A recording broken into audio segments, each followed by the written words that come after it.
alone. It must in all truth be confessed, things as yet had gone on well, and I should have acted in bad taste to have complained. If the true medium of our difficulties did not increase, it was within the range of possibility that we might ultimately reach the end of our journey. Then what glory would be ours! I began in the newly aroused ardor of my soul to speak enthusiastically to the professor.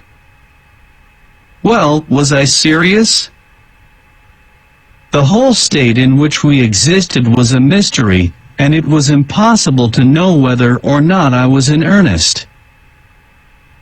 For several days after our memorable halt, the slopes became more rapid. Some were even of a most frightful character, almost vertical, so that we were forever going down into the solid interior mass.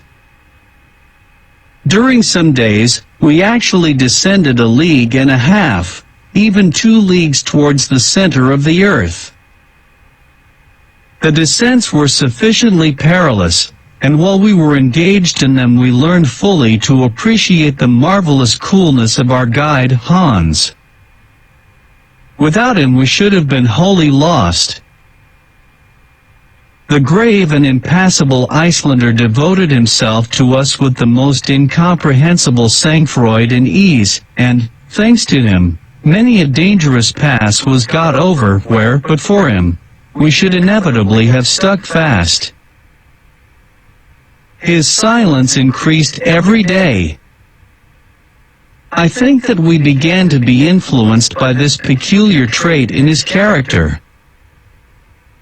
It is certain that the inanimate objects by which you are surrounded have a direct action on the brain.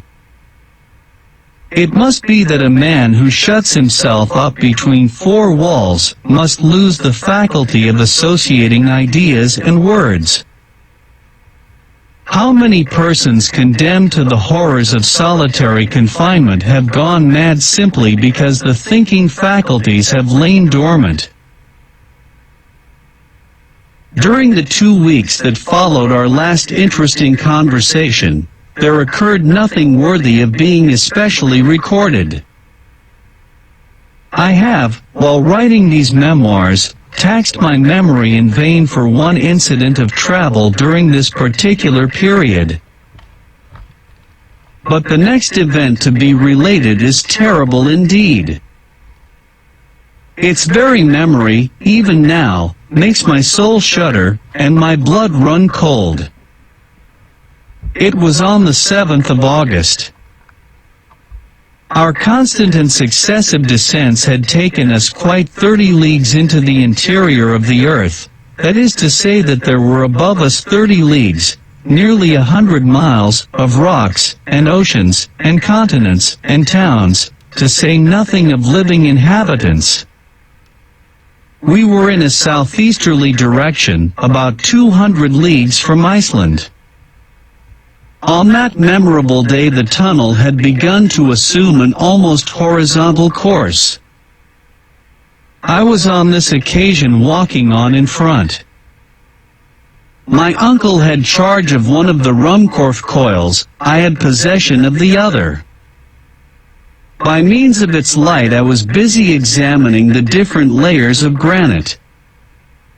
I was completely absorbed in my work. Suddenly halting and turning round, I found that I was alone. Well, thought I to myself, I have certainly been walking too fast, or else Hans and my uncle have stopped to rest. The best thing I can do is to go back and find them. Luckily, there is very little ascent to tire me. I accordingly retraced my steps and, while doing so, walked for at least a quarter of an hour.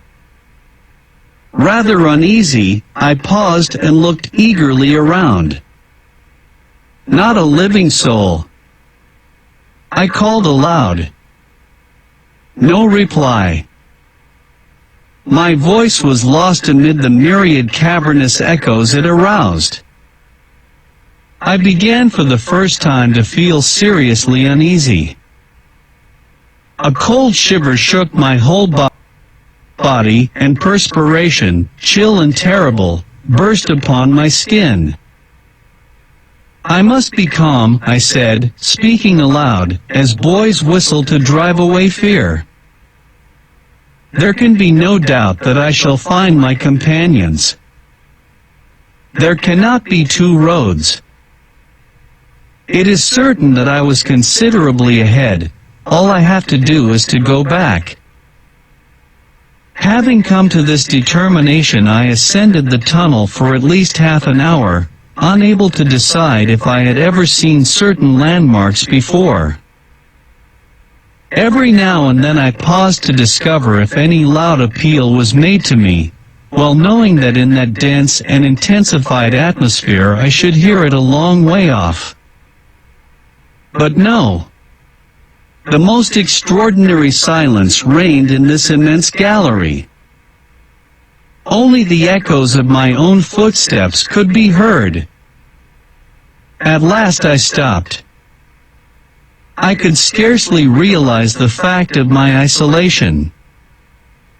I was quite willing to think that I had made a mistake, but not that I was lost. If I had made a mistake, I might find my way. If lost, I shuddered to think of it.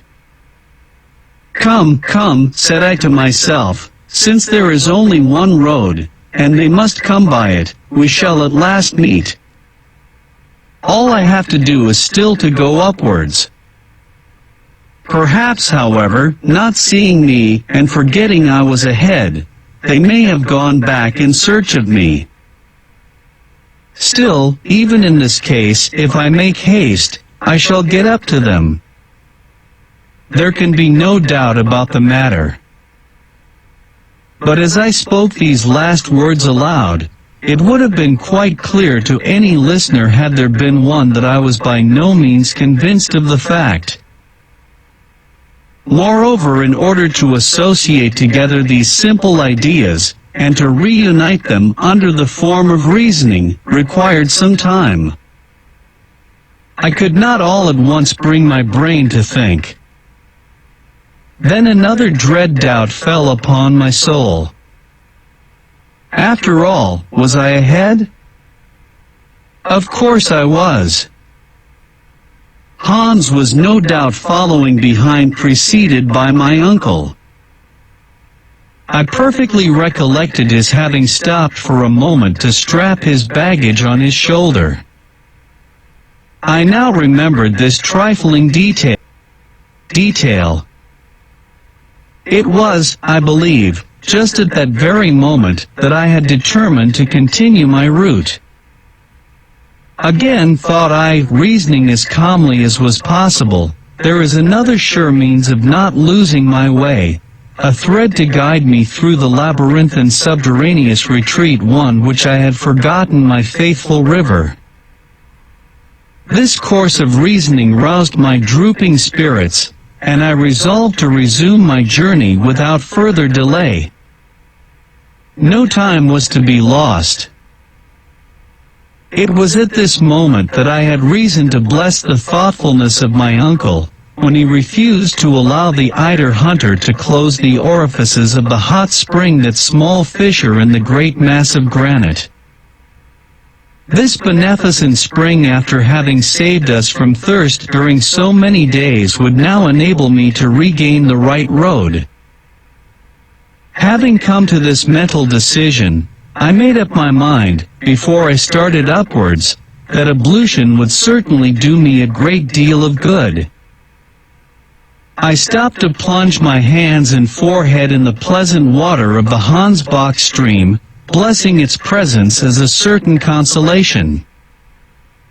Conceive my horror and stupefaction. I was treading a hard, dusty, shingly road of granite. The stream on which I reckoned had wholly disappeared.